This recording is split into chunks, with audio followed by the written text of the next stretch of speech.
So this is the installation video for the SSG24 Airbrake Kit. So let's quickly go over what you get in the kit and what you'll need to install it. So in the kit, you'll get the piston head, which has been modified by a CNC machine to accept the air brake pins.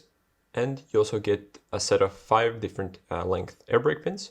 So depending on the length, you'll get different silencing properties, as well as the higher the pin, the bigger the power loss is going to be on your gun. There's no correct way on doing this. It's going to be trial and error. So you'll have to test for yourself, see what works best in your setup and what power loss are you comfortable with. So you can check out the spreadsheet that's going to be linked down below to see what you can expect from each of the pins in terms of power loss. That is going to be some sort of a guidance in terms of choosing the pin that works for you the best. For the installation, you'll also need to disassemble the gun to a point where you have the bolt assembly. You'll also maybe need a flathead screwdriver. I'm also going to be using the nozzle head wrench to make the process easier and faster. Alternatively, you can just use the needle nose pliers, whatever works best for you. So to get started, let's get rid of the things.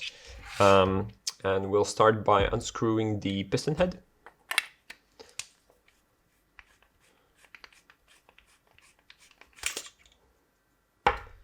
So let's remove the piston.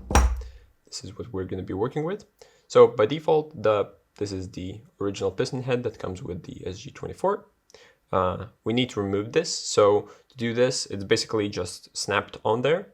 So you can either do it with your hands, or if you need some help, you can, for the first time, it's quite tough.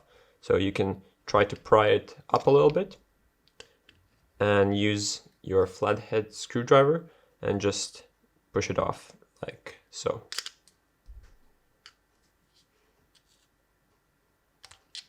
There we go. So that's how you remove it.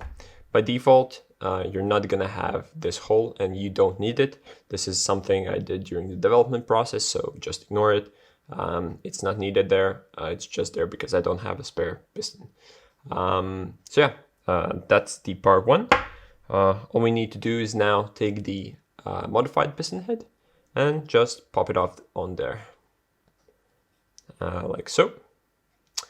That's it. That's how you install the piston head. And now you can just take whatever air brake pin you want. I mean, you can start off with the middle one, just for sake of being a middle one, and you just push it in there.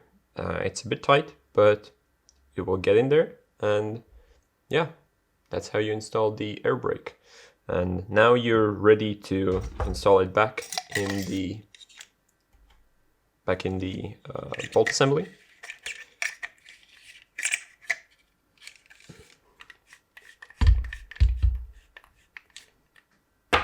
That's it. You're ready to test. As you can see, maybe. No, you can't really see. Yeah, the air brake is in there. And yeah, have fun testing and share your experiences in our owners group on your results, what works best for you, what's your power usage and stuff. So yeah, that's been it, and hope you enjoyed the product.